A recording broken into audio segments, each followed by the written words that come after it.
Bonsoir, bon dimanche.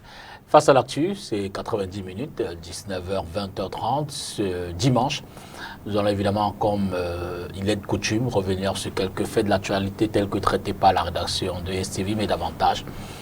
Nous allons avoir une trame assez singulière pour l'émission de ce dimanche. Nous allons parler des accidents et incidents médicaux, davantage pour interroger les responsabilités des acteurs, qui c'est peut-être les médecins, les pouvoirs publics, les patients, les victimes, responsabilités civiles ou pénales, s'agissant de la procédure à suivre dans ces cas-là. L'invité de ce dimanche correspond donc à ce type de profil. On va qui sait peut-être pendant quelques minutes s'inspirer des affaires qu'on a connues, par exemple l'affaire Komatekel, dont on se souvient très certainement, et puis bien d'autres affaires. Des affaires qu'on a connues, disais-je, dans l'espace public. Mais je l'ai dit, nous reviendrons sur des sujets que je vais citer quelques-uns, notamment l'Assemblée générale de la Fédération camerounaise de football, qui, comme vous le savez, s'est tenue ce samedi ici à Douala, au lendemain d'un COMEX, le comité exécutif, avec plusieurs résolutions. On retiendra par exemple que désormais le champion du Cameroun devrait recevoir 100 millions de francs, suivant les résolutions ou l'annonce faite par le président de la Fédération camerounaise de football. On note également qu'il y a, par exemple, le mandat du président de la FECAFOOT qui va certainement être revu à la hausse selon l'une des résolutions prises. Autre sujet qu'on va également évoquer et qu'on a pu vivre cette semaine, c'est cette réunion entre les pouvoirs publics et le ministère du Travail et de la Sécurité sociale, le ministère des Enseignements secondaires, le ministère de l'Éducation de base et le mouvement OTS, ou du moins les syndicats des enseignants, dans la perspective de la rentrée scolaire. Vous savez qu'il y a un mot d'ordre de grève qui plane encore. Il y a cette rencontre entre télédistributeurs ici à Douala, dans le secteur de la diffusion des images. Ce n'est pas forcément serein. D'autres sujets également vont meubler cette émission. Le temps pour moi de dire bonsoir à l'invité. Guy Parfait Doumbé, bonsoir. Bonsoir, député Tonga. Merci infiniment d'être là ce dimanche. C'est moi. Pour dérouler cette question, combien importante, délicate même d'ailleurs aussi, on pourrait dire. Fait, ouais. Cela dit, Guy Parfait Doumbé est juriste. Tout simplement. Des hôpitaux. Oui, bon, enfin, quand on dit juriste des hôpitaux, enfin, on est juriste parce qu'on a fait les études de droit. D'accord. On va dire jusqu'en 5e année. Et après, on fait une formation, soit une formation continue de 2 ans dans un domaine spécifique qui est le droit médical. D'accord. Voilà. Donc, pour ne pas perdre les gens, il vaut mieux dire juriste des hôpitaux. Comme ça, on ne viendra pas vous embêter avec les problèmes de fiscalité, les problèmes de divorce et tout. Vous êtes juriste et tout ce qui concerne les problèmes liés à l'activité des soins à l'hôpital, je pense que toutes les réponses, ou quasiment toutes les réponses peuvent être apportées. Je rappelle que vous êtes également le président fondateur de l'Association pour la promotion des droits des malades et des victimes d'incidents et d'accidents médicaux. VIAM, oui, c'est ça. Alors, c'est cette association-là qui a permis que la sensibilisation se fasse de manière large auprès des populations depuis un moment.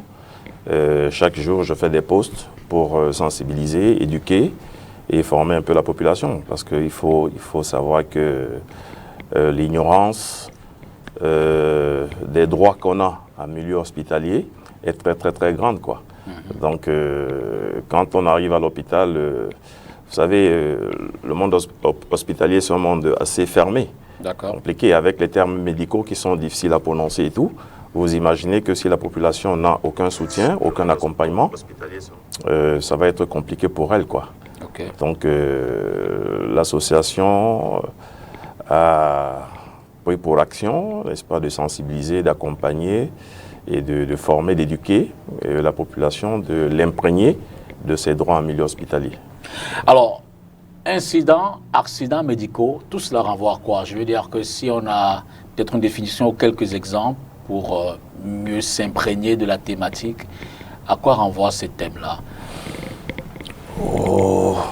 On va dire que les incidents ou les accidents font partie des manquements, c'est-à-dire font partie des manquements fautifs, n'est-ce pas, à la bonne marche scientifique et du dossier. conformément aux connaissances acquises de la science, aux connaissances acquises ou actuelles de la science. Et ces accidents ou incidents constituant donc ces manquements peuvent effectivement donner lieu à des responsabilités. Voilà. Okay. Donc il y a des cas qui seront définis et qui renvoient effectivement aux accidents ou incidents médicaux. Je pense que vous en avez connaissance et vous en avez d'ailleurs parlé tout à l'heure là. Donc c'est cela, c'est tout cela qui constitue le panel d'accidents et d'incidents médicaux en milieu hospitalier. On va peut-être s'inspirer de quelques cas pour mieux étayer la thématique, la problématique de ce dimanche. On va peut-être commencer par cette affaire Komatekel. On s'en souvient, en mars 2016, notamment le 13 mars, oui. L'affaire est mise sur la voie publique à travers les réseaux sociaux. Il s'agit d'une jeune dame, âgée d'une trentaine d'années, 31 ans, si mes souvenirs sont bons, qui se retrouve à la porte de l'hôpital à Kintini. Fatalement, elle est, j'ai failli dire, de façon triviale, ouverte, son ventre par son accompagnatrice, une proche, pour, dit-on, sauver ses jumeaux, alors que les personnels médicaux est de l'autre côté. L'affaire fait grand bruit, mais je veux dire que dans un cas comme celui-là, s'agit-il d'un incident, d'un accident? Quelles sont les responsabilités? Alors, il faut dire que la limite entre... c'est un jeu de mots, hein, incident, accident. Bon, c'est vrai que dans l'un, les responsabilités seront beaucoup plus grandes que dans l'autre. Mais en réalité, c'est un jeu de mots. Parlant de cette affaire de Komatekel, je pense que c'est une affaire que j'ai suivie. J'ai essayé de travailler et de poser une réflexion dessus. Effectivement, à l'entame de mon propos, dans de multiples posts que je fais, je disais qu'il n'est pas question, n'est-ce pas, de créer une excavation entre le monde médical, c'est-à-dire qu'entre les médecins et la population, parce que les malades sont là, les médecins sont là parce que les malades existent, les malades sont là parce qu'il y a effectivement des médecins qui doivent les soigner. Donc tout ce que nous faisons, c'est un accompagnement. Nous faisons juste en sorte que la relation médecin-patient soit une vraie relation de confiance. Une vraie relation qui facilite, n'est-ce pas, les procédures de prise en charge. Et en même temps aussi, de l'autre côté, on va regarder pour essayer de penser à l'amélioration des conditions de travail du personnel soignant. Alors, ceci dit, l'affaire Komatekel, tout à l'heure, j'ai semblé donner la définition des manquements, des accidents et des incidents médicaux qui constituent, n'est-ce pas, des manquements fautifs à la bonne marche scientifique du dossier, conformément aux connaissances acquises de la science. Alors, quand vous entrez dans cette définition-là, vous verrez que effectivement la responsabilité de l'hôpital ou du médecin peut être engagée, effectivement, à la suite d'une absence ou d'un retard de prise en charge, avec une implication pénale pour non-assistance à personne en danger. Le cas de Komatekel, effectivement, je pense qu'elle s'est d'abord rendue dans un hôpital de la place, un hôpital de district à Nilon, effectivement.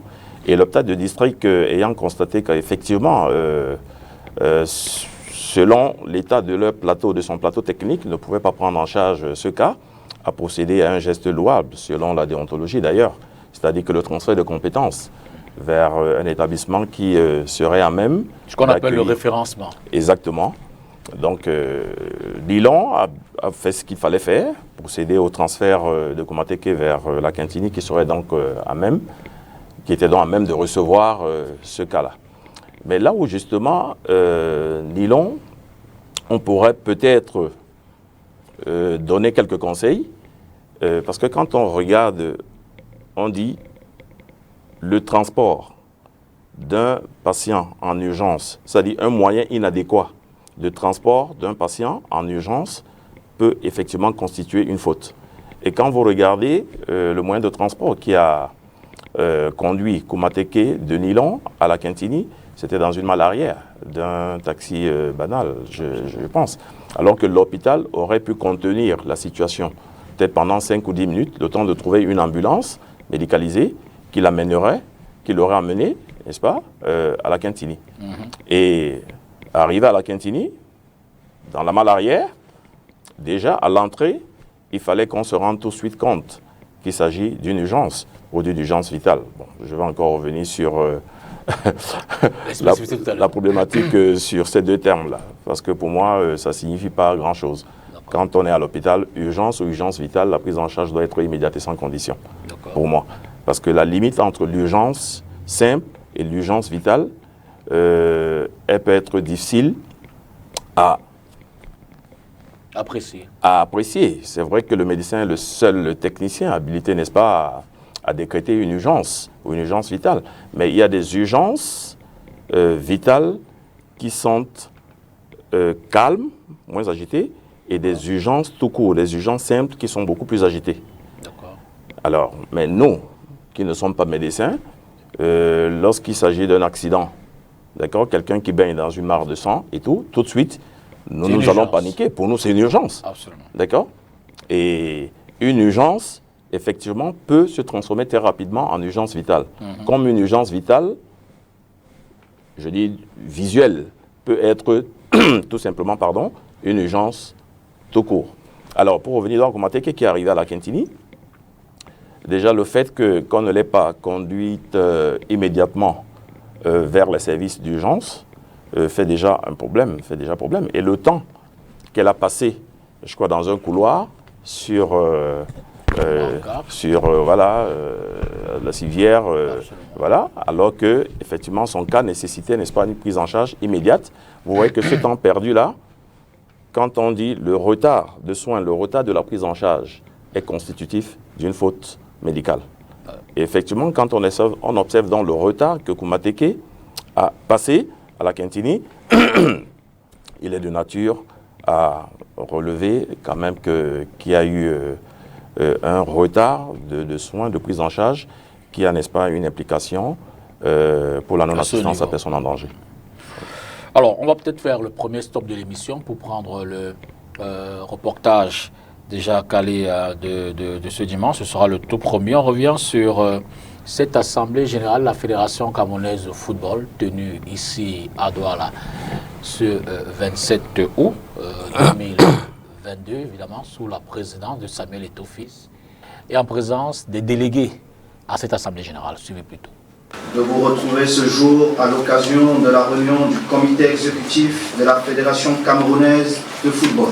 Que ce soit face aux membres du comité exécutif de la Fédération camerounaise de football le vendredi 26 août, ou encore face à ceux de l'Assemblée générale ce samedi 27 août à Douala, Samuel Eto'o-Fils a qualifié d'historique la victoire obtenue au tribunal arbitral du sport dans le cadre de la crise post-électorale qui secoue cette association depuis une dizaine d'années. La promesse faite de réconcilier les acteurs du football n'est plus une chimère, mais une réalité. La sentence du tribunal arbitral de sport est venue siffler la fin du match. Le football camerounais est libéré de 13 ans de procès interminables.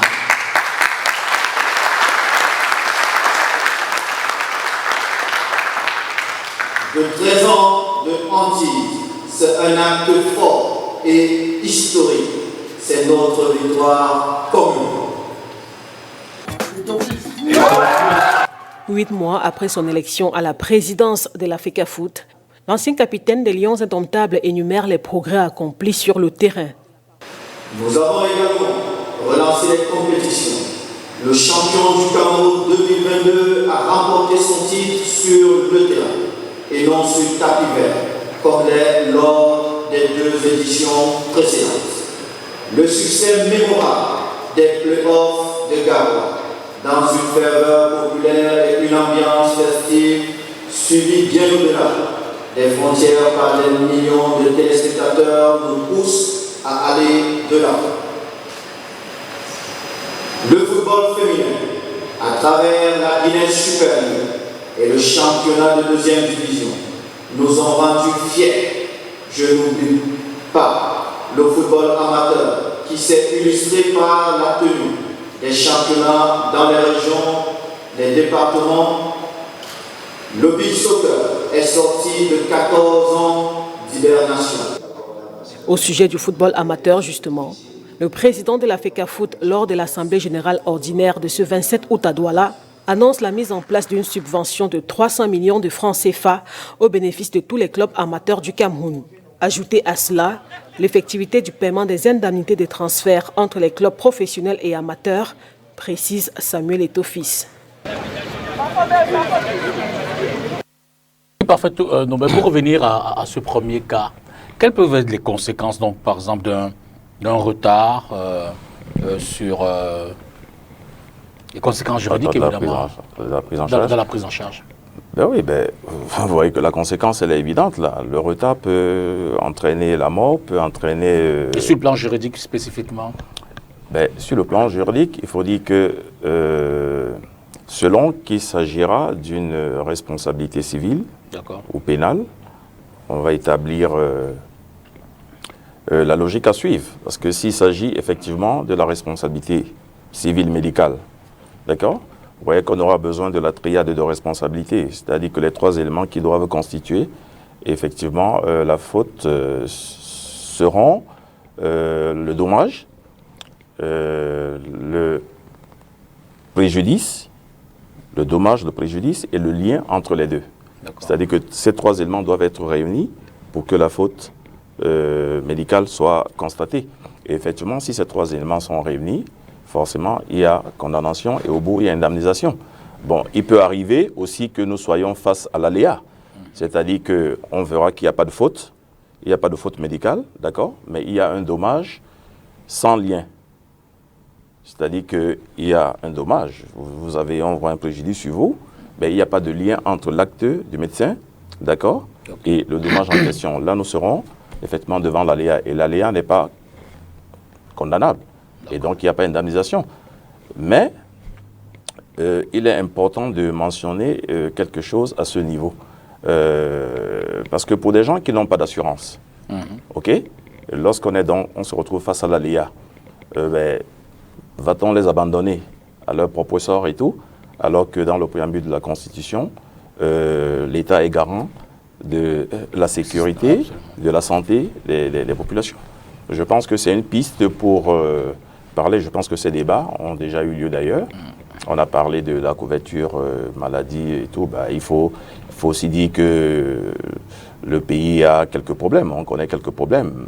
On peut trouver des pistes et demander, par exemple, je crois que c'est un ami, pour ne pas le citer, Patrick Sani, qui m'a d'ailleurs, on en a discuté longtemps autour. Il disait, par exemple, on peut demander à chaque Camerounais majeur de verser 20 000 francs contre un reçu au Trésor. Et imaginez donc 25 millions. Parce qu'il y a on dit 20 ou même 20 millions de Camerounais arrivent à verser 20 000 francs contre reçu sécurisé au niveau du Trésor. Combien ça fait pour l'année? Comme ça, tout le monde pourrait vraiment se soigner. Ce sera un système de solidarité qui aiderait tout le monde. On observe aussi souvent... Non, je n'ai pas fini. Parce que là, j'ai parlé de la faute civile. On n'est pas encore arrivé au niveau de la faute pénale. Parce que la faute pénale, vous savez que la loi pénale, elle est d'interprétation stricte. C'est-à-dire que les questions qui vont se poser, il y en a deux. Est-ce que le fait, est-ce qu'il y a un test réglementaire par rapport aux faits que nous observons, aux faits dommageables que nous observons, ou alors est-ce que les faits reprochés sont vraiment relevés par le code pénal? Alors, si oui, d'accord, si oui, effectivement, il y a condamnation et il y a indemnisation. Mais si les éléments ne sont pas suffisants, effectivement, on va aboutir à un non-lieu. Et maintenant, il peut aussi avoir un doute ou une certitude. Et à ce moment-là, une instruction va être ouverte. Une instruction elle-même qui peut donc donner, la procédure va être ouverte, elle peut donner lieu à un non-lieu parce qu'il n'y a pas suffisamment d'éléments.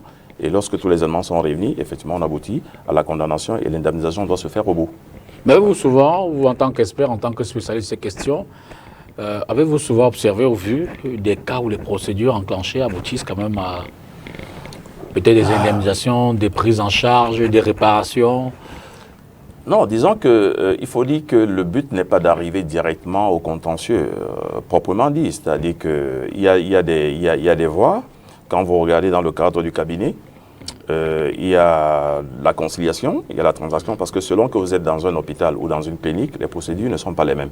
Parce que vous ne pouvez pas porter plainte à l'État, entre guillemets, ou alors à un établissement public, comme vous porterez plainte à un établissement privé. D'accord? Absolument. Donc, très souvent, lorsque vous avez fait une signification à l'administration de l'hôpital, qui prend donc connaissance du fait, on peut regarder selon la gravité, n'est-ce pas, du dommage ou du préjudice. On peut penser à une conciliation, c'est-à-dire une intermédiation, où voilà, si c'est pas trop grave, on peut par exemple prendre en charge tous les frais que vous avez dépensés durant votre hospitalisation, et puis vous accompagner, je sais pas, même d'une petite enveloppe, ça peut arriver, pour éviter d'aller au tribunal. D'accord. Alors que dans le cadre d'un établissement privé, bon, pour les raisons de gentlemania, vous pouvez suivre la même procédure. Parce que les médecins ne sont pas là pour causer du tort exprès. D'accord? Ça peut arriver. OK? Donc je dis encore, selon la gravité, la négociation peut se faire, mais si le patient ou la victime n'est pas pour la négociation, bon voilà, on lui montre les voies et moyens pour pouvoir voilà, pour aller au contentieux. Il y a également tous ces cas, par exemple, d'accidents de la circulation. Les mototaximans sont très souvent impliqués dans un certain nombre d'accidents, tout au moins dans les zones urbaines, qui, lorsqu'on observe souvent, ne font pas souvent face à une prise en charge spontanée. D'ailleurs, souvent, il y a des cas d'abandon, à défaut des retards de prise en charge, ce qu'on peut appeler des défauts de soins. Oui. Dans ce cas-là. Non, il faut dire qu'il y a de jurisprudence constante. Et je pense que le ministre de la Santé a réitéré, moi je l'ai écouté, une fois où il disait qu'effectivement, en cas d'urgence, de toute façon, c'est de jurisprudence constante, hein, qu'en cas d'urgence vitale, la prise en charge doit se faire immédiatement et sans condition. Ça veut dire que vous n'avez rien à payer dans un premier temps. D'accord. OK, on n'a même pas besoin de savoir comment vous vous appelez. On va d'abord vous soigner. Et les problèmes de bourse ne pourront se poser qu'après. D'accord? Il est bien évident que bon, les hôpitaux sont confrontés à des problèmes budgétaires aussi. Si la prise en charge se fait immédiatement, 24 ou 48 heures après, si votre situation est stabilisée et que vous êtes déjà en même de parler, de répondre aux questions, vous vous sentez mieux, bien évidemment qu'on va commencer à vous poser des problèmes de paiement. Prise en charge. Voilà. Mais au moins, il faut qu'on sache qu'on doit d'abord vous soigner absolument sans rien demander. Voilà, lorsqu'il s'agit d'une urgence vitale. Et tout à l'heure, moi, je disais même qu'il n'y a pas, je ne vois pas pourquoi on ferait la différence entre urgence, tout court, et urgence vitale. C'est vrai que seul le médecin et le technicien, je le répète, habilité, n'est-ce pas, à décréter l'urgence, parce que c'est seul le médecin qui peut dire, ben, écoutez, le cas de M. Tongo, c'est une urgence vitale. Celui de M. Ndoumbe, bien qu'il soit en train de se rouler par terre là, en réalité, après la consultation, vite fait là, c'est un cas qui peut attendre. Vous voyez un peu? Mais lorsque vous arrivez de manière classique à l'hôpital, vous devez normalement payer votre billet de session et aller voir votre médecin. Et voilà, et selon le contrat synalagmatique qui vous lie, chacun remplit ses obligations, quoi. Pendant le deuxième reportage, on revient sur cette rencontre entre les syndicats des enseignants et les responsables gouvernementaux chargés évidemment de ce suivi. Vous le savez, il y a quelques mois déjà, ou du moins en fin d'année scolaire dernière, il y avait une grève qui a fortement perturbé l'année. Et pour cette prochaine année qui commence le 5 septembre 2022, pour l'année 2022-2023, le mouvement dit OTS, on a trop supporté, menace à nouveau de relancer cette grève. Suivez ce reportage. Face aux représentants du gouvernement au cours de la réunion du 24 août, les représentants des syndicats d'enseignants ont réitéré les 28 greffes qui motivent la convocation imminente d'une nouvelle grève générale. Parmi les 28 points qu'on a eu à inscrire dans le préavis de grève, comme mobile de débrayage annoncé, il y en a effectivement 5 essentiels et non négociables, à savoir la signature sans réserve et sans délai par le président de la République du statut particulier rédigé par la coalition OTS. Petit 2, l'automatisation des effets financiers de tous les actes de carrière. Petit 3, le paiement immédiat des aérés dû à tous les enseignants. Rappel, compléments, non-logement et autres. Petit 4, le recrutement massif et sans condition de tous les instituteurs de l'enseignement technique et professionnel. Petit 5, la suppression pure et simple du système de 2 tiers pour toutes les futures promotions. Si les deux parties sont d'accord sur l'organisation prochaine d'un forum national de l'éducation, plusieurs parmi les 28 points querellés divisent. Ce qui est des aspects financiers, le gouvernement dit ne pas pouvoir faire plus que les instructions présidentielles pour le moment, tout en regrettant la non prise en compte des avancées du gouvernement dans ce sens. Les représentants du gouvernement ont invité ceux du mouvement OTS, OTA et CK à faire preuve de bonne foi dans leur évaluation de la situation en tenant compte des informations fiables rendues publiques par le groupe de travail interministériel incluant les syndicats bien évidemment, et a promis de porter ce jour la substance de ces échanges à une réunion qui devait se tenir, qui s'est tenue hier plus tard à 17h, ce même jour au Palais de l'Unité, au sujet de la crise de l'éducation au Cameroun. Les représentants des enseignants sont retournés rendre compte à leur base afin de décider si le mot d'ordre de grève est maintenu ou suspendu à quelques jours de la rentrée scolaire. Un autre cas pour illustrer la thématique, je le rappelle, on parle des questions d'incidents et accidents médicaux, ce qu'il faut peut-être savoir sur les procédures à suivre dans ce cas-là. On va peut-être évoquer à nouveau, ou du moins cette fois-ci, l'affaire dite Hilaire Aïssi-Mengue, cette affaire d'un jeune homme en septembre l'année dernière qui, à la suite d'une agression au poignard, s'est retrouvé dans un hôpital public. Et derrière, la famille a estimé qu'il y avait eu des trafics d'organes. Dans ce cas-là, sur le plan juridique, quels sont les contours, quels sont les enjeux, quelles sont les implications? Déjà, vous parlez de trafic, je trouve que... J'ai dit de la famille. Oui, non, c'est pas... Oui, non, voilà. Je sais, c'est pas vous, c'est voilà. pas vous, député, qui le dites, je sais. Il y a une plainte qui a été portée. Effectivement. Alors, disons que tout ceci participe, n'est-ce pas, de l'ignorance de la population, et même aussi de l'autre côté, du personnel soignant, de l'inobservation de certaines règles déontologiques. Je vais expliquer. Alors, le cas de ce jeune homme, effectivement, quand il est arrivé à l'hôpital, après cette bagarre, je pense qu'il est rentré en urgence et son cas a nécessité immédiatement une intervention au bloc opératoire. Alors, on l'a opéré et sa situation s'est même améliorée puisqu'il était devenu stable et tout. Et il était en observation à l'hôpital. Alors, le conseil que moi j'ai souvent donné, c'est d'éviter de sortir, n'est-ce pas, de l'hôpital sous SCAM. C'est-à-dire qu'on dit sortie contre avis médical. Et généralement, quand le médecin insiste et vous dit, écoutez monsieur, vraiment, même si vous vous sentez déjà bien, je préfère que vous restiez encore là, en observation, parce qu'on ne sait jamais, hein, votre situation ne vous permet pas encore d'aller à la maison. Alors que le jeune garçon était donc en observation à l'hôpital, selon les enquêtes discrètes que nous-mêmes nous avons menées, mais il se pourrait qu'il soit sorti, même pas contre avis médical, mais c'était une espèce d'évasion, c'est ce qu'on dit. C'est-à-dire sorti quand vous sortez, vous partez de l'hôpital, sans que l'administration de l'hôpital ne soit au courant de votre départ, soit par des complicités, n'est-ce pas, endogènes. Vous partez, certes, peut-être parce que vous voyez votre facture gonfler et vous avez peur.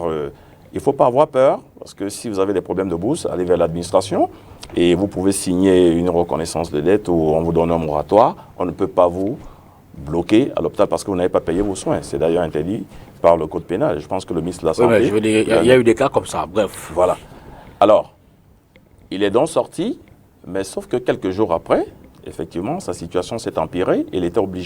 La famille était obligée de le ramener à l'hôpital, une fois encore, en urgence toujours, plus urgente même que la première urgence. Parce que quand il est arrivé, le médecin qui l'a opéré même était surpris que le bonhomme soit parti comme ça, puisque même si vous sortez par évasion ou sans avis médical, quand vous revenez, on est obligé de vous prendre.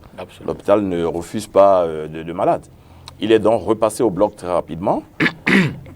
Alors, il se trouve que la propagation de l'infection a fait que, effectivement, certains organes devaient être... on devait procéder à une certaine ablation pour éviter que l'infection se propage. Et c'était dans le but de sauver justement le jeune garçon. Vous comprenez? Alors, après l'opération, malheureusement, on n'a pas pu faire une résurrection par rapport au fait qu'il soit d'abord allé au quartier. on ne sait pas entre-temps ce qui s'est passé au quartier parce qu'effectivement, l'hôpital peut se... Je ne vois même pas, l'hôpital pourrait très bien se discuter. Vous êtes sorti contre avis médical ou par évasion, alors qu'on vous a bien dit que votre état ne nécessite pas encore que vous partiez, il vaut mieux rester en observation. Alors, étant au quartier, on ne maîtrise plus rien, l'hôpital ne maîtrise plus rien, on ne sait pas ce qu'on vous a fait, ou si c'est des médecins de native... Bref, on ne sait pas ce qui s'est passé. La famille a donc constaté qu'effectivement, le jeune garçon avait des bandes un peu partout et apparemment, on aurait même ouvert, parce que je n'étais pas là, je dis apparemment, on aurait même ouvert pour regarder effectivement ce qui s'est passé et on a constaté effectivement l'ablation de certaines parties. Mais dans l'ignorance, entre guillemets, ça peut être vrai, ça peut ne pas être vrai, je n'étais pas là, on ne sait pas, mais nous restons sur le plan juridique, ok? Alors ici, ce qu'on pourrait peut-être reprocher déontologiquement à l'hôpital, c'est de n'avoir peut-être pas donné l'information à temps. Parce qu'une opération, même lorsqu'elle est urgente, ok, on peut passer l'information à la famille en disant telle que la situation est là, si jamais il y a propagation de l'infection, on pourrait effectivement... En outrepassant le secret médical, je veux dire que ce n'est pas encadré tout cela? Non, disons que ici c'est l'information, parce que le jeune, il est là, puisqu'il n'était pas à même de recevoir l'information à ce moment-là. Je pense qu'il est arrivé, à ce moment-là, c'est la prise en charge immédiate et sans condition, ok? Mais la famille, au moins l'information pouvait passer. Elle n'est pas ici en train de trahir un secret, parce qu'on est en train de donner l'information selon effectivement les règles déontologiques. L'information sur le cas en question, d'accord? L'information sur ce qu'on va lui faire, c'est-à-dire que l'opération, comment est-ce que l'opération va se dérouler, d'accord? Les avantages de cette opération, de cette thérapeutique qui est choisie, ok? Mais aussi et surtout les inconvénients, c'est-à-dire que tous les risques qui peuvent effectivement survenir à la suite de cette opération. Absolument. Donc cette information-là devrait être donnée. Je pense que si cette information avait été donnée, soit à la famille, au premier rang, ok, elle n'aurait pas été ignorante et aller jusqu'à penser qu'en fait, on a extrait les organes pour en faire un trafic. Mais je n'en sais rien, mais je vous dis que si l'information avait été donnée, au moins la famille aurait su que, par rapport à ce qui est en train de se passer, et par rapport à la propagation de l'infection, il est possible qu'on procède à une ablation de certaines parties. Donc en constatant que ces parties n'existent plus, elle aurait au moins été informée. Absolument. Elle n'aurait pas paniqué en demandant où sont partis les organes de leur frère. Vous voyez? Donc ici, en fait, il y a eu un défaut d'information, mais sinon, l'acte chirurgical, l'opération qui a été faite, a été dans le but de sauver l'enfant et tout a été fait selon les règles de l'art, sauf l'information qui n'a pas été effectivement donnée au préalable par rapport à ce qui a été observé. Pas forcément en lien à ce cas-là, mais je veux dire, en cas d'erreur de diagnostic, oui. Si jamais le médecin se trompe sur le diagnostic, se trompe, ça, oui. Voilà, je veux dire, vous arrivez pour une grippe, on vous dit c'est du choléra, vous arrivez pour un choléra, on vous dit c'est la fièvre typhoïde, je ne sais pas trop. Moi, je prends des maladies un peu simples, hein, mais il y a certainement un peu compliqué que cela. Qu'est-ce qui se passe? Alors, il faut d'abord savoir que effectivement, l'erreur du diagnostic est aussi constitutive de faute. Mais selon que le diagnostic est aisé à réaliser ou pas, l'erreur du diagnostic peut ne pas être une faute. Aisé à réaliser ou pas? Je vais m'expliquer.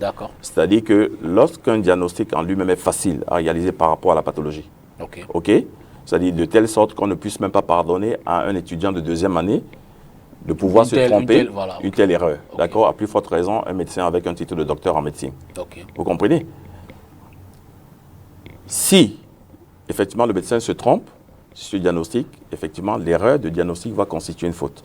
Mais à contrario, si le diagnostic n'est pas aisé et que le médecin arrive à se tromper, on peut comprendre que le médecin puisse aussi se tromper parce qu'il n'y a pas de risque zéro. Le médecin est comme vous et moi, donc il peut arriver qu'il se trompe. Mais là où, effectivement, cette erreur de diagnostic va constituer une faute médicale, ce sera lorsque le médecin se sera également trompé sur la thérapeutique à appliquer sur le diagnostic dont il s'est trompé. Sur le diagnostic, sur lequel il s'est trompé. Il peut faire un bon diagnostic, mais il applique un mauvais traitement ou un traitement qui n'est pas adapté au diagnostic fait au préalable. Là, il y a erreur. D'accord. Parce que s'il pose un diagnostic, d'accord, si le diagnostic en lui-même était difficile à réaliser, ok, il pose un diagnostic et donne le mauvais traitement au diagnostic erroné, vous voyez qu'il y a une double erreur. Parce qu'en fait, il doit pouvoir donner la thérapeutique qui convient au diagnostic qu'il a posé. Absolument. Vous comprenez? Absolument. Voilà. Donc, ici, il faut être très subtil. C'est-à-dire que l'erreur de diagnostic ne peut constituer une faute que lorsque le diagnostic en lui-même est aisé, facile à réaliser. Et on ne pourrait donc pas comprendre, les juges ne pourraient pas comprendre qu'un médecin avec un titre de docteur en médecine puisse se tromper sur ce genre de cas. Mais à contrario, lorsque le diagnostic en lui-même est difficile, d'accord, on peut admettre que le médecin puisse se tromper.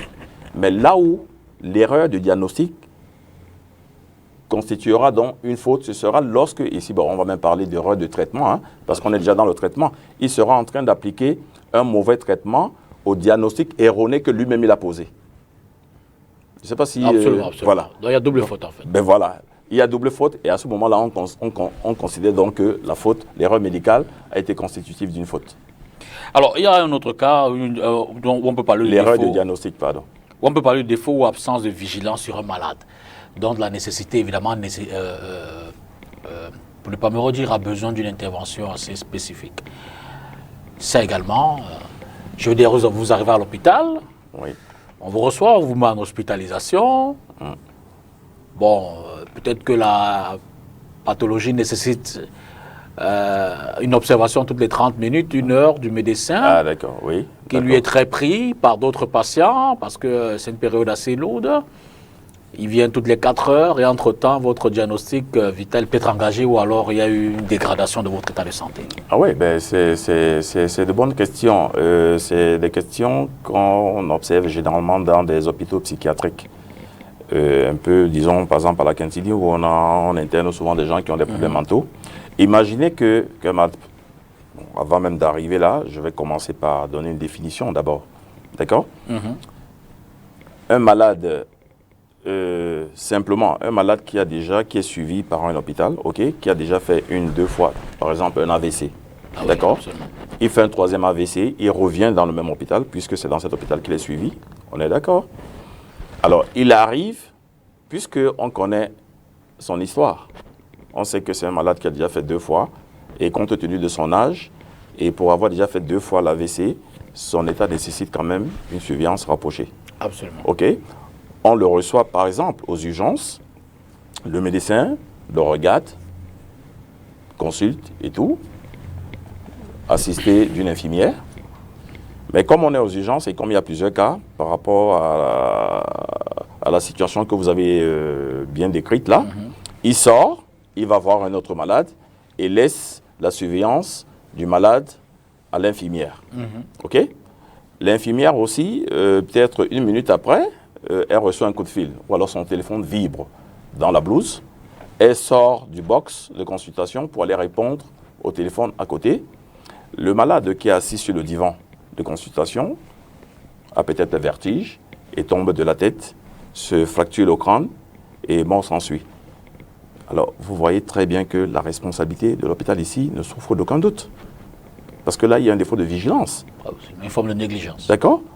Et même un défaut de surveillance par rapport à l'histoire du malade. L'état de celui-ci nécessitait forcément, compte tenu de son âge et compte tenu de ce qu'il a déjà fait 2 AVC au préalable, une surveillance rapprochée. Le fait que le médecin sorte pour aller voir un autre malade, ce qui est normal, mais l'infirmière qui était là, qui accompagnait le médecin dans sa consultation, qu'elle sorte aussi pour aller et laisse le malade tout seul, celui se fracture le crâne, à la suite des vertiges, la responsabilité de l'hôpital est pleinement engagée. Mais dans ce genre de cas, il faut également une sensibilisation parce que les hôpitaux, même si les actes posés ou les actes commis par le personnel d'un hôpital, puisqu'on parle l'hôpital public, quand on parle hôpital et tout, sont répondus directement par l'administration de l'hôpital. OK? Mais il y a des cas où, effectivement, on peut interpeller soit le médecin ou l'infirmière, parce que l'infirmière est sous la responsabilité du médecin. À titre individuel. Voilà. On peut, effectivement, pour dire que on ne comprend pas comment vous pouvez vous comporter de la sorte, alors que voilà ce que les règles, la déontologie, Voilà même ce que le droit dit. Et ici, là, la faute que vous avez commise, elle est vraiment très, très, très détachable, si bien qu'elle vous implique personnellement. Donc, il est possible qu'il y ait une action récussoire vis-à-vis de vous pour vous amener à payer la part de responsabilité qui vous incombe. Et si vous n'avez donc pas d'assurance, qu'allez-vous faire? Et c'est pour ça, d'ailleurs, j'en profite, pour dire qu'aujourd'hui, l'assurance personnelle, c'est-à-dire la souscription d'une assurance personnelle, est une véritable obligation déontologique à laquelle les juges peuvent même se référer aujourd'hui pour rendre leurs décisions. Donc tous les médecins, qu'ils soient libéraux ou hospitaliers, doivent avoir une assurance personnelle dans l'exercice de leur activité de soins, de leur activité de prédilection, qui est l'activité de soins. Vous comprenez? Absolument. Voilà, ça c'est un exemple de défaut de vigilance, de surveillance. Un autre cas, un malade mental, son cas nécessite effectivement qu'il soit surveillé. OK? Alors, s'il arrive donc à échapper à la surveillance, soit du personnel hospitalier, et se retrouve par exemple au rôle de consultation, on ramasse une bouteille et la casse sur la tête d'un usager ou d'un visiteur qui est arrivé, la responsabilité est de qui? Je vous renvoie la question. C'est la responsabilité de l'hôpital. L'hôpital est pleinement responsable parce que les malades mentaux sont irresponsables de leurs actes. Et ici, on va effectivement à l'article 1384 du Code civil, la responsabilité du fait d'autrui. Le majeur... Voilà, c'est une responsabilité. Le majeur est responsable. Voilà. Et l'hôpital ne peut se disculper effectivement de cette faute qu'en apportant une preuve étrangère qui est, bon, dans ce cas-ci, il peut arriver que le malade mental lui-même ait peut-être assommé l'infirmière qui le surveillait et s'est retrouvé donc au rôle de consultation à ramasser une bouteille pour casser. Ce n'est que dans ce genre de cas de figure, que l'hôpital peut se disculper, effectivement, pourrait se disculper de sa responsabilité. Parce qu'en apportant donc la preuve que c'est un malade qui était sous surveillance rapprochée, mais voilà ce qu'il a fait, et avant de se retrouver là. D'accord. Tout à l'heure, on va évoquer les conditions de l'information médicale. À quoi est-ce que cela renvoie? Dans quelles circonstances cela peut être donné? À qui? Pourquoi parle-t-on même du secret médical? Toutes ces questions-là. En attendant, revenons à la régie avec cet autre reportage de la semaine. À la délégation régionale de la communication pour le littoral, il y a une rencontre, on peut dire d'apaisement, entre les télédistributeurs sur évidemment la question de la vente de la fourniture des images par câble. Et l'objet de cette rencontre a suscité notre regard pour suivre ce reportage. La bataille pour le contrôle du marché de la télédistribution est rude entre les opérateurs étrangers et nationaux installés dans la ville de Douala. Ces tensions sont du fait du combat pour le contrôle du marché entre les opérateurs étrangers qui vivent au Cameroun, parfois légalement, parfois illégalement, et les opérateurs nationaux qui cherchent à avoir leur part dans ce marché conformément à la réglementation. C'est cet ensemble de tensions. Si vous êtes bien au courant que généralement, à la veille des grandes compétitions, il y a toujours des saisies des équipements des opérateurs nationaux, parfois de manière arbitraire. Au niveau du prélèvement des taxes, la ville, depuis un certain moment, procède au démantèlement des équipements des opérateurs, alors qu'il y a une législation qui est adossée sur cette taxe. Face à cette situation, les télédistributeurs nationaux qui exercent dans la cité économique ont rencontré les responsables de la délégation régionale de la communication à Douala ce 25 août. Très peu sont en règle et c'est l'une des raisons pour lesquelles nous avons tenu à faire cette rencontre de sensibilisation également. C'est l'occasion également d'amener chaque partie, aussi bien les télédistributeurs que la mairie de la ville, pour s'asseoir et échanger. Et également pour permettre à chaque télédistributeur de comprendre qu'il y a un régulateur et que certains ne doivent pas s'ériger en régulateur. La rencontre de ce jeudi 25 août a permis aux différentes parties de réfléchir et de proposer les pistes de solutions qui visent à apaiser les tensions dans le secteur de la télédistribution. Guy Parfait Ndoubel, l'invité de ce dimanche. Avec lui, on essaie d'évoquer les questions juridiques autour des incidents et accidents médicaux que l'on rencontre au quotidien ou que certains ont déjà pu vivre quelles sont les procédures dans ce cas-là qui c'est peut-être à suivre pour obtenir réparation ou bien poursuivre une meilleure prise en charge. Cela dit, avant le reportage, j'évoquais cette question d'information. C'est quoi le devoir d'information du médecin? Quels sont les contours de cette problématique-là? Alors, le devoir d'information, c'est un devoir qui est consacré, et d'ailleurs depuis la Déclaration universelle des droits de l'homme du 10 décembre 1948, où effectivement les premiers fondements du droit des patients, les premiers fondements ont été posés. D'accord? Et quand vous regardez le code de déontologie, vous voyez, et même le code civil, je vais parler de la résurrection de l'alinéa 2 de l'article 1315. Vous allez faire cet exercice-là plus tard, vous allez regarder ce que ça dit. Alors, le devoir d'information, c'est même une obligation pour le médecin. C'est pas seulement c'est une obligation. Voilà. Enfin, le devoir est une obligation. Donc, le médecin qui reçoit un patient, d'accord, un patient qui souffre d'une pathologie quelconque et laquelle pathologie nécessite peut-être un traitement chirurgical, ok? Je pense que celui-ci doit pouvoir recevoir, pas que je pense, il doit recevoir l'information sur sa pathologie, parce qu'il faut déjà qu'on lui explique sa maladie, d'accord? On doit lui expliquer effectivement la thérapeutique par laquelle il va être traité, parce qu'une pathologie peut avoir 1, 2, 3 thérapeutiques, c'est-à-dire 3 traitements qui sont validés par les connaissances acquises de la science.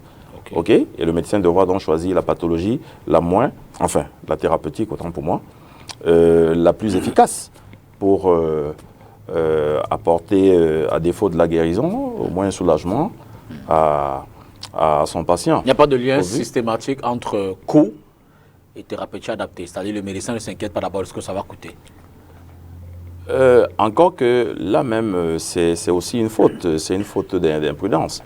Parce que on évite et on refuse, la déontologie même, on refuse à ce qu'on fasse faire beaucoup d'examens, c'est-à-dire des explorations compliquées qui coûtent cher et tout, à un patient, alors qu'on pouvait, par des examens simples, n'est-ce pas, et qui ne mettraient même pas la vie du patient un peu en danger, arriver au même résultat. D'accord. Vous comprenez? Donc, je disais que l'information doit donc être donnée sur la thérapeutique qui sera retenue pour son traitement chirurgical, cette opération, et on doit donner l'information sur les avantages de cette thérapeutique, ce traitement qui a été choisi. On lui explique comment il va se sentir, comment ça va se passer, il va se sentir bien, mais le plus important aussi, et enfin, c'est de lui donner toute l'information sur les conséquences, n'est-ce pas, sur les complications, sur les risques qui sont consécutifs au traitement qui va être apporté. Ok? Ce n'est que après cette information claire, loyale, limpide, simple, que le malade pourrait donner donc son consentement à l'acte. Vous comprenez? Parce que si jamais un risque que le médecin n'aura pas révélé au patient pendant l'exercice de l'information, si ce risque-là survient après l'opération, effectivement, le malade est en droit de porter plainte pour défaut d'information. OK? Ça, c'est l'information a priori. Aujourd'hui, compte tenu de l'évolution scientifique, on parle même déjà du risque a priori, a posteriori. A posteriori, ça veut dire que, puisque les malades qui viennent à l'hôpital sont répertoriés et il y a un registre, on sait que ce malade est suivi ici, il peut arriver que, selon l'évolution de la science, qu'un nouveau risque vienne d'être connu, je ne sais pas, 1 semaine ou 1 mois après l'opération du malade. On doit pouvoir rappeler ce malade-là, si ce risque-là effectivement concerne la pathologie pour laquelle il a été opéré, d'accord, on doit le rappeler pour lui dire que, écoutez, il peut arriver dans les jours à venir que vous vous sentiez comme ci, comme ça, parce qu'on vient de faire une découverte qui est nouvelle, mais on préfère vous donner l'information pour que si jamais ça arrive, vous ne paniquez pas et que vous reveniez à l'hôpital, on saura comment vous accompagner. D'accord. Alors, après cette phase d'information, je veux dire, si le cas est critique, ou même pas, si je veux dire, en fait, une fois que le patient a reçu l'information, D'accord. et qui n'est pas forcément d'accord avec la thérapie, est-ce que le médecin a obligation de le maintenir, de lui imposer cette thérapie, je veux dire que quelle est la part de responsabilité du patient dans ce cas-là? Non, le médecin ne peut pas imposer quoi que ce soit à un malade. Ok. D'accord. Tout ce qu'il peut faire, c'est il peut chercher à le convaincre, à le dissuader, à l'amener à comprendre que ce qu'on est en train de vouloir lui faire est la meilleure des solutions. Ok. Mais face à l'opiniâtreté de celui-ci, le médecin ne peut rien faire. Il sera donc obligé de l'amener à signer ce qu'on appelle donc une décharge, disant effectivement qu'il refuse. Il est conscient des risques qu'il encourt, mais il n'est pas pour ce traitement, et donc il fait une décharge qui pourrait effectivement servir de preuve de bonne foi au médecin. Ok, plus tard. Mais dès lors, quels sont les devoirs et qui c'est peut-être du patient? Oui, c'est vrai que le patient en milieu hospitalier a beaucoup de droits, hein, on le dit, il a vraiment beaucoup de droits. Mais il n'a pas que de droits, il a quelques devoirs aussi. Partant d'ailleurs du contrat synalagmatique qui le lie au médecin, le 1147 du Code civil, où effectivement le médecin s'engage à donner des soins conformément aux connaissances acquises et à l'obligation de moyens. C'est vrai qu'il y a une obligation de résultat dans certains cas, mais c'est une obligation de moyens qui est effectivement primordiale dans ce cas. Ça dit tout mettre en œuvre pour tout mettre en œuvre pour, à défaut de guérir, vraiment soulager le patient selon les connaissances acquises et ou actuelles de la science. D'accord? Et le patient, lui, maintenant aussi s'engage à suivre les instructions. Parce que le malade qui ne suit pas les instructions du médecin est en train de dénoncer le contrat. Il n'est pas en train de respecter, effectivement, ses engagements contractuels. D'accord? Ça, c'est le principe posé par l'arrêt Messier de mai 1936. L'arrêt Messier qui est effectivement le premier arrêt qui a posé le fondement du contrat entre le malade et le médecin. D'accord. Retournons à la régie une fois de plus, hein, cette fois-là pour aller du côté de Yaoundé et évoquer ce drame à Biémassi. Il s'agit fatalement d'une dame et sa belle-sœur qui se sont retrouvées dans un hôtel. La belle-sœur fatalement a perdu la vie à la suite dans des circonstances qui restent troubles. Les enquêtes sont ouvertes, mais il se pourrait qu'elle ait été étranglée par son agresseur qui fatalement était l'épouse de son frère. Les détails.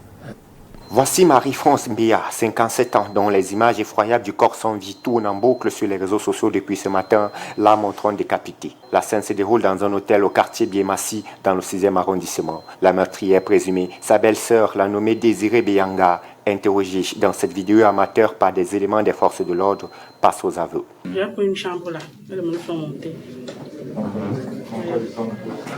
J'ai monté avec nos biens, elles buvaient la petite Guinness, elle buvait la petite Guinness, elle buvait le gin tonic. Elle est cassée, elle a tapé la bouteille sur sa tête, elle est tombée. Donc j'ai pris le début de le verre de la bouteille là, elle s'appelait égorgée. Une fois égorgée, elle morcelle le corps le lendemain à l'aide d'une machette et le transporte dans une valise. C'est en sortant de l'hôtel qu'un employé trouvant le colis lourd et suspect alerte ses collègues et la dame est interpellée. Selon ses explications, endettée de 4 millions dans son village et Logbatindi par Kribi, elle aurait commis son forfait suite à une promesse de 500 millions de francs CFA faite par un inconnu qu'elle dit avoir rencontré sur Facebook. Il y a près de 4 ans que je suis endettée. J'ai donc vu... J'ai contacté un monsieur là, sur Facebook. Il dit que j'ai trop de problèmes, je me dépêche plus 4 ans. Je fais un petit commerce, mais ça ne doit pas grand, je ne peux plus rembourser mes dettes. Quand on communique, je fasse nos conversations, je n'ai même pas son numéro. Le monsieur là s'appelle. Je ne l'ai jamais vu. Donc il m'a dit que dès que je fais ça, je vais n'importe quel cimetière, je dépose le corps, je filme. Sur la toile, le journaliste Sylvestre Zangaou s'est dit meurtri par le décès tragique de sa tante, dont le corps a été conduit à la morgue de l'hôpital central de Yaoundé. La présumée meurtrière est en exploitation à la compagnie de gendarmerie de Yaoundé 3.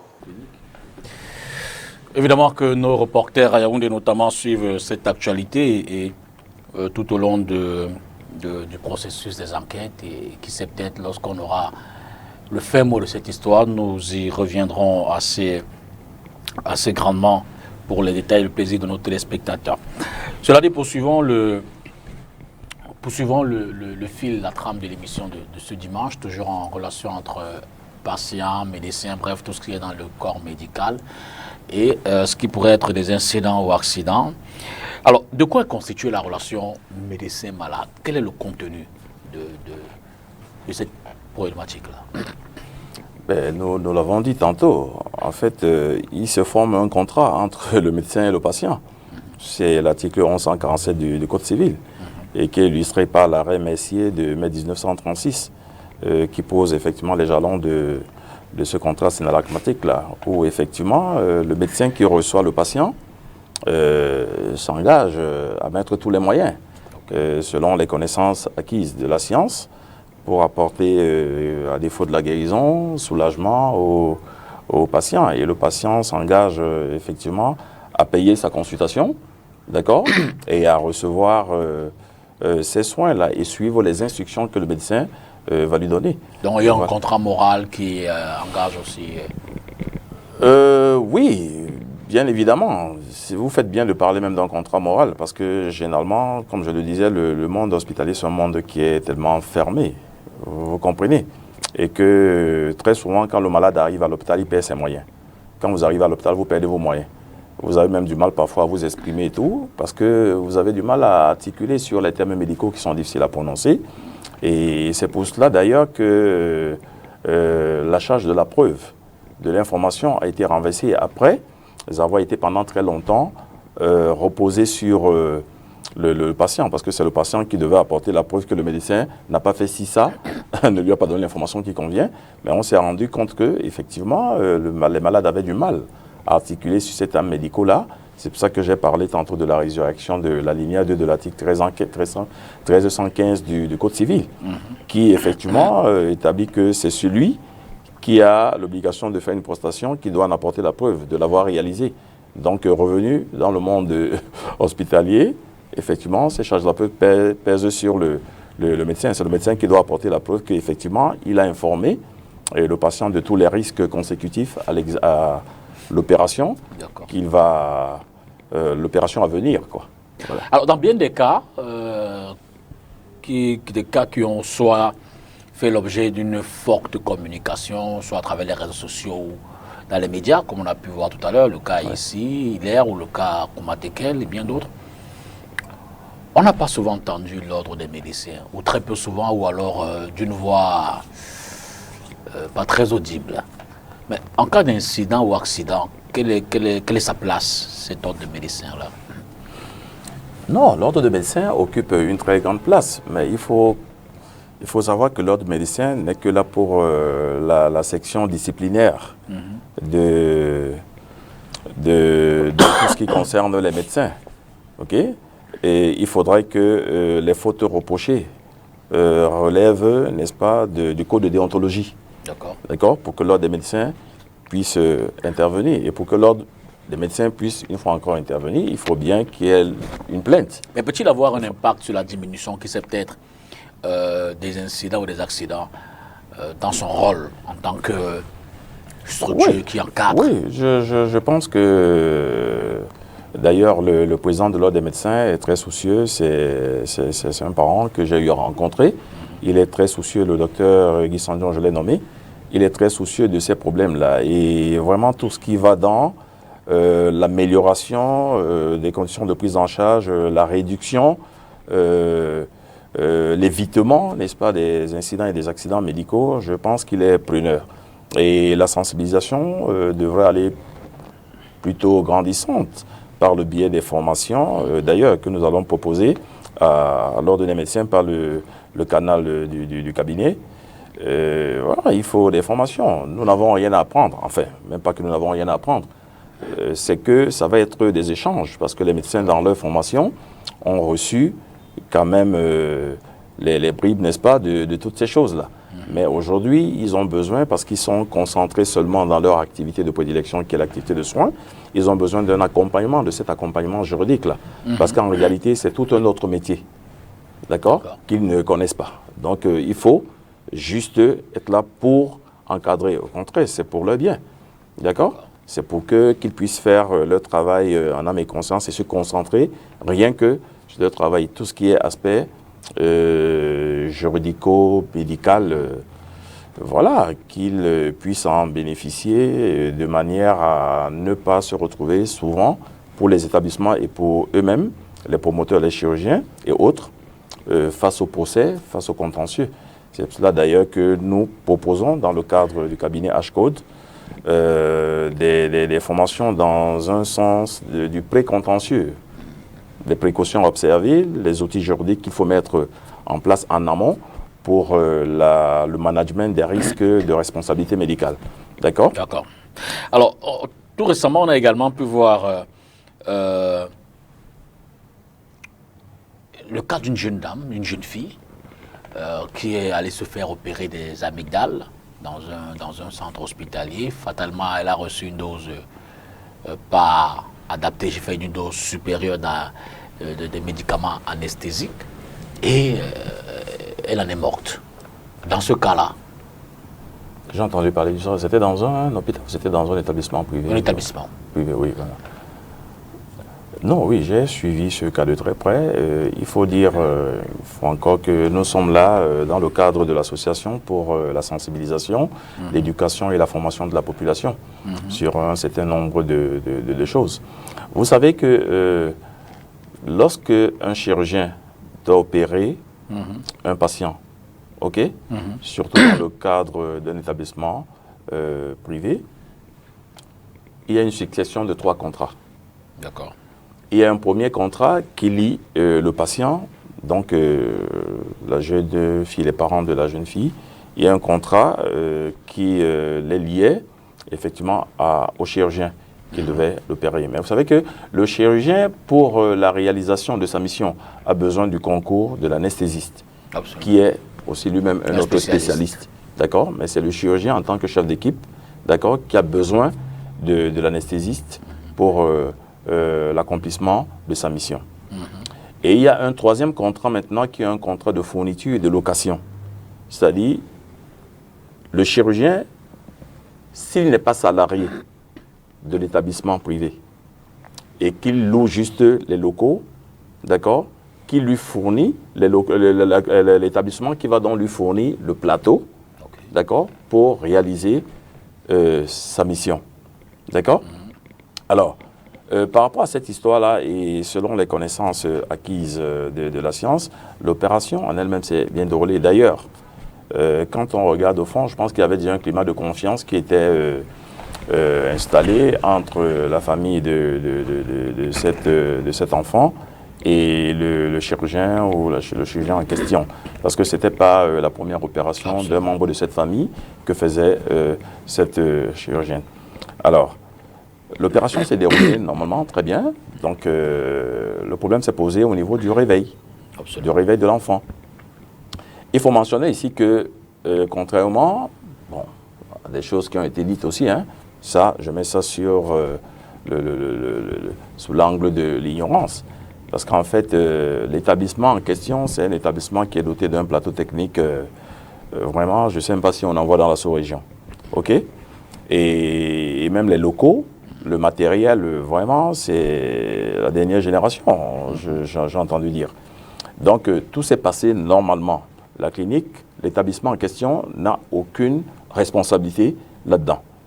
Le fait que l'enfant n'ait pas pu se réveiller et que on s'en est suivi après, effectivement, bon, on va interroger, bien que c'est le chirurgien qui est chef d'équipe, mais on va interroger l'anesthésiste, qui est un autre spécialiste qui n'a rien à voir avec le chirurgien, qu'il explique et tout. Mais comme vous savez, aucun procès lié à l'acte médical ne se fait sans des expertises médicales.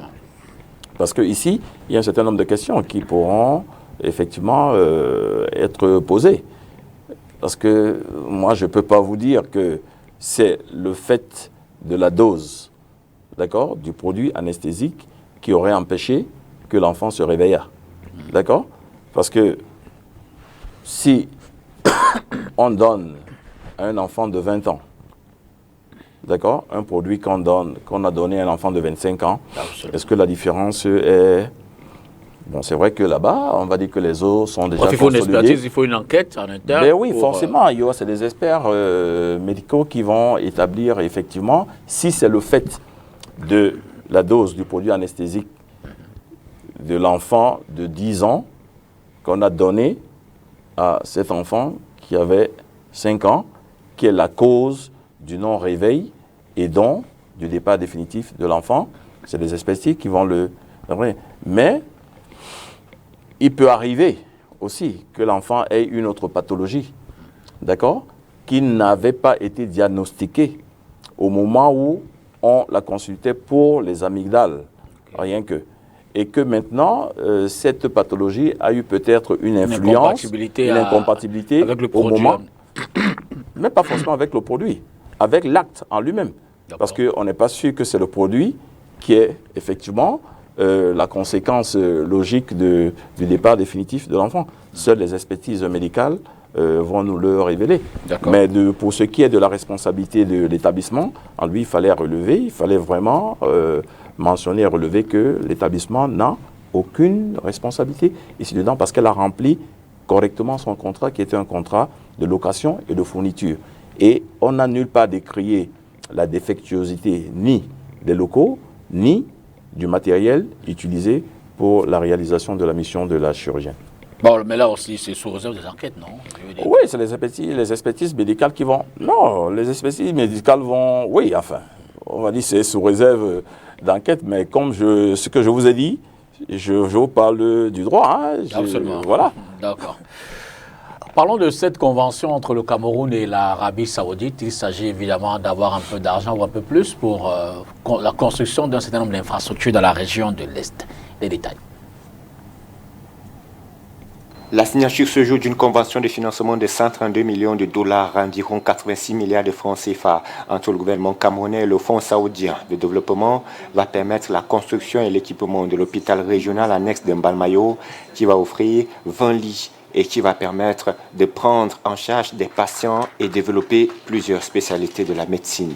Cette coopération qui a permis la réalisation d'importantes infrastructures, la route Yaoundé-Douala, la route Ayos-Bonis, la route Sang-Melima-Djoum, le tronçon Bikoula-Djoum. Nous voulons saluer et apprécier la contribution qu'apporte le Fonds saoudien pour le développement, aujourd'hui matérialisé par le financement du secteur de la santé. La réalisation de ce projet aidera en outre à désengorger les hôpitaux de Yaoundé et Douala en offrant un nouveau panel de soins aux populations du centre et du sud, auparavant habitués à rallier les deux métropoles pour recouvrer leur santé. À travers cette convention, le Royaume d'Arabie Saoudite manifeste sa volonté d'aider le Cameroun à réaliser ses grands projets de développement.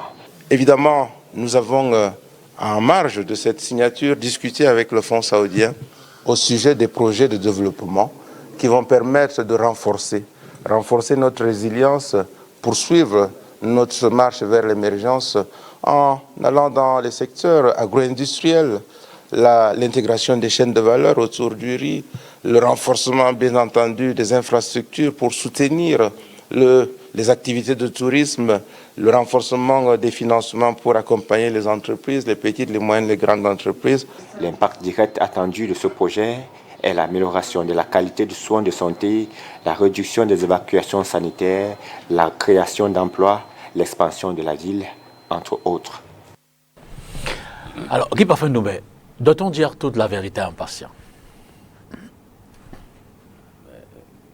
Vous avez des questions. Vous me suivez souvent et on a des questions que j'ai déjà eu à aborder. Bon, doit-on dire la vérité, toute la vérité? Doit-on toujours dire la vérité aux patients? En principe, oui. On doit tout dire au patient parce que ce sont les informations qui le concernent, qui concernent sa vie, dont il doit savoir. Mais je vous pose une question, comme ça. Si le médecin se rend compte qu'en fait, il n'y a plus rien à faire, d'accord? Pas le médecin, les médecins se rendent compte qu'on a déjà tout fait et que là où vous êtes là, sincèrement, vous êtes condamné à partir. Est-ce que cette information-là est utile pour le malade? Ben, on entend souvent dire justement des familles, par une façon triviale, l'hôpital a demandé qu'il aille rester à la maison et attendre. Le médecin a demandé qu'on aille attendre à la maison. Disons qu'en disant même, je douterais de ce que le médecin puisse dire, tout simplement aller attendre à la maison. Comme pour dire en filigrane que bon, absolument, tout est fini, il n'y a plus rien à faire. Allez, c'est dangereux parce que là, il sera en train de dévoiler un secret, ok? Mais il faut dire que lorsqu'une information est inutile, tu vois... Mais n'est-ce pas une information utile? Je veux dire qu'un patient qui arrive à l'hôpital, qui ne se sent pas bien, oui, fait confiance au corps médical, on fait le diagnostic, et effectivement, il se trouve qu'il n'y a plus rien à faire. Est-ce que ce n'est pas une information utile pour ce patient-là?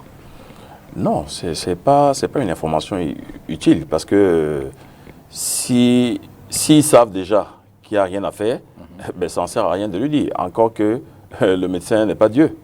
Ok, on a vu les cas où, cliniquement, on a souvent dit qu'il n'y a plus rien à faire, que cette personne va partir, et on la voit vivre encore des années, des années. Vous savez également que dans certains cas, certains estiment que bon, l'hôpital voulait se faire un peu d'argent, ils savaient déjà que c'est terminé, il n'y avait plus rien à faire. On rencontre souvent ça dans les cas de cancer, par exemple, ou je ne sais pas, des maladies, des pathologies qui sont difficilement... Tout à fait, tout à fait. Et c'est pour cela d'ailleurs que l'information doit être contrôlée. Vous voyez? Y compris pour le patient. Non, je parle du patient, le médecin, l'information que le médecin va donner à ce type de patient. Okay. D'accord? C'est de l'accompagner, de continuer. Bon, il y a des soins palliatifs, il y a des choses qu'on peut faire, juste pour l'amener peut-être même à partir avec dignité. OK, mais on ne peut pas révéler un tel diagnostic à un patient alors qu'on sait très bien qu'il n'y a plus de solution de traitement.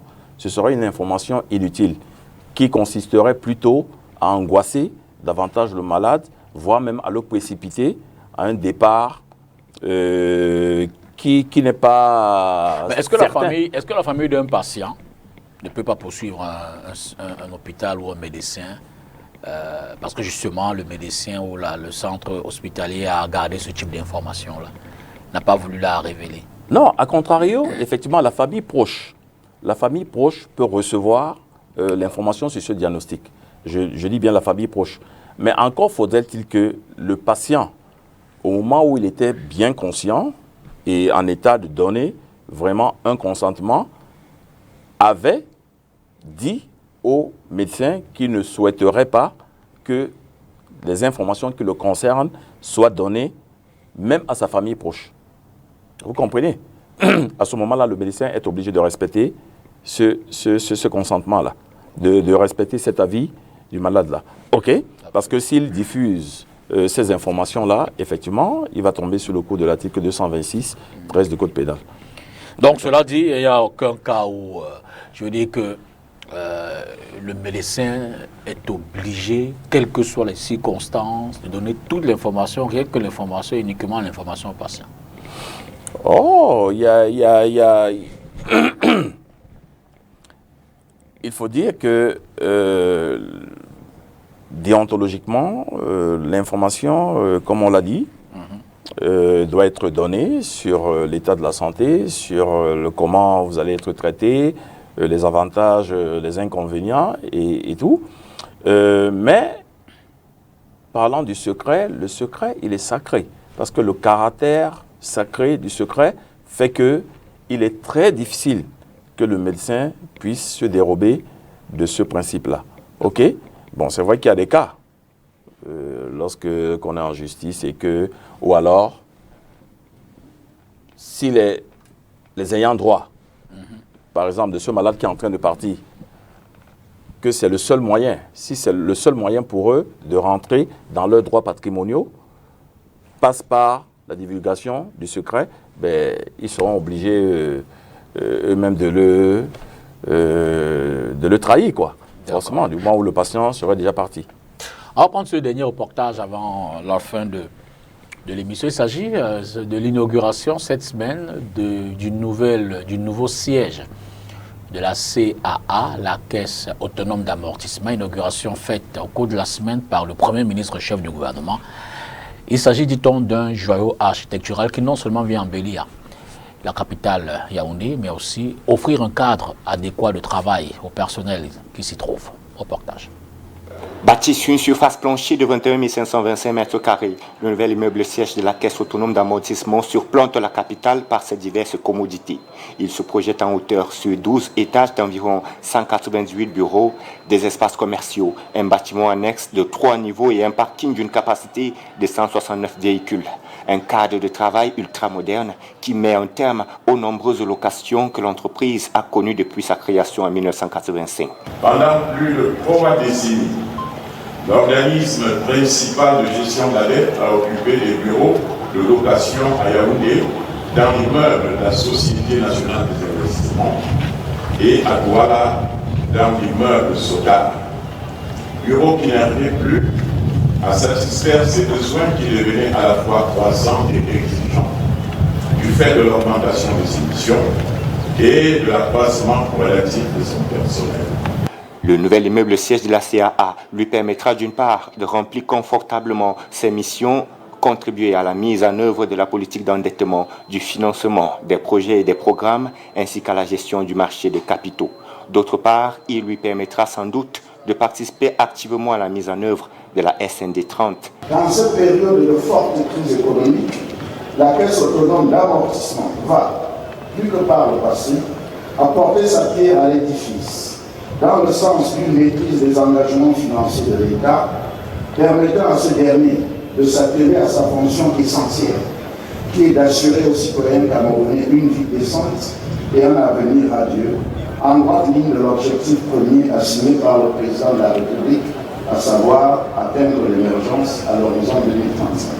C'est le Premier ministre qui a inauguré le bâtiment au nom du chef de l'État, dans l'optique, en outre, de doter la capitale d'un visage plus rayonnant. Je voudrais reconnaître avec toutes les personnes ici présentes que cette nouvelle infrastructure participe à doter la ville de Yaoundé d'un centre administratif digne d'une capitale politique. La conséquence directe de cette réalisation est l'amélioration des conditions de travail des personnels de la CAA qui pourront, plus que par le passé, accomplir leur mission dans un environnement qui insuffle l'épanouissement. La remise des distinctions honorifiques à divers responsables de la CAA et la visite du bâtiment ont bouclé la partie. On va mettre un terme à cette émission, Guy Parfait Ndoubé, mais peut-être oui, peut-être la dernière question. S'il fallait donc retenir une ou deux leçons de ce qu'on vient d'écouter relativement aux incidents et accidents médicaux et en relation avec les patients et tout ce qui est corps médical, que doit-on dire? Oh, ben c'est vrai que c'était 1h30, ça allait très vite. Hein. Bon, mais bon, le mot de la fin va juste être une sorte de résumé sur la responsabilité médicale. Absolument. On aura le temps est allé trop vite. On espère qu'il y aura d'autres émissions parce qu'il y a trop de questions. Il y a vraiment matière à sensibiliser grandement. Surtout quand les cas sont pratiques. Et ben voilà. Non, on va tout simplement dire que la responsabilité médicale en elle-même est essentiellement contractuelle et concerne, n'est-ce pas, tous les manquements fautifs à la bonne marche scientifique des dossiers, d'accord, selon les connaissances acquises et ou actuelles de la science. Et cette responsabilité-là peut être engagée à de nombreuses circonstances, à savoir, comme on l'a dit à l'entame de cette émission, le défaut ou le retard de prise en charge, n'est-ce pas, avec une implication pénale à la non-assistance à personne en danger. Je prends l'exemple d'un médecin qui doit se rendre, par exemple, au chevet d'un malade et qui lui-même ne se sent pas bien, ok, ne pouvant donc pas se rendre au chevet du malade, il est obligé de transférer, n'est-ce pas, cet appel à un confrère et se rassurer de l'efficacité de son action, c'est-à-dire se rassurer de ce que son confrère est vraiment allé au chevet du malade et que le malade est maintenant en sécurité. Elle peut être également engagée, nous en avons déjà parlé, mais puisque nous sommes dans le résumé, je reviens là-dessus. Elle peut être aussi engagée, effectivement, à la suite d'une erreur de diagnostic. Nous l'avons dit, en fonction de l'aisance ou pas du diagnostic, l'erreur du diagnostic peut constituer une faute médicale. Mais lorsque le diagnostic lui-même n'est pas aisé à réaliser, effectivement, et que le médecin se trompe, on peut admettre que, bon, il s'est trompé comme toute personne. Ce n'est que lorsqu'il se sera également trompé sur la thérapeutique à appliquer, sur le diagnostic erroné en lui-même, qu'on va constater effectivement une double faute. Et à ce moment-là, l'erreur du diagnostic va constituer une faute médicale. Nous avons parlé des actes de prudence, de diligence et de surveillance. D'accord ? Certains malades, la situation de certains malades ne nécessite peut-être pas qu'on leur fasse faire des examens très coûteux et même très douloureux qui peuvent les exposer à des risques beaucoup plus élevés que si on avait fait des examens, vraiment des explorations simples qui aboutiraient, n'est-ce pas, au même résultat que ces examens lourds. Quand on fait ça, c'est exposer le malade à des actes d'imprudence. La diligence, la surveillance, la situation de certains malades nécessite, n'est-ce pas, une surveillance rapprochée, plus que celle des autres. Et on doit donc faire attention pour ne pas tomber sous le coup, effectivement, de l'irresponsabilité de ces malades mentaux qui poseraient des actes qui vont incomber à la responsabilité de l'établissement dans lequel ils sont internés. D'accord ? Donc pouvoir surveiller de très près certains malades en fonction de leur histoire et en fonction de ce qu'ils font une répétition d'un diagnostic qui est grave et qui a failli les emporter. Donc je pense que c'est tout ce qu'on peut dire sur le mot de résumé.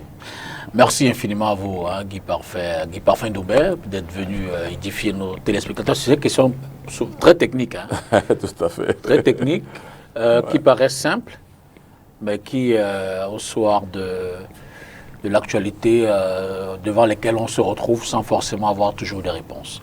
Tout à fait. Merci infiniment. Merci à vous également d'avoir suivi cette autre édition de Face à l'actu et d'avance. Bon début de semaine. Demain, c'est lundi. Bonsoir.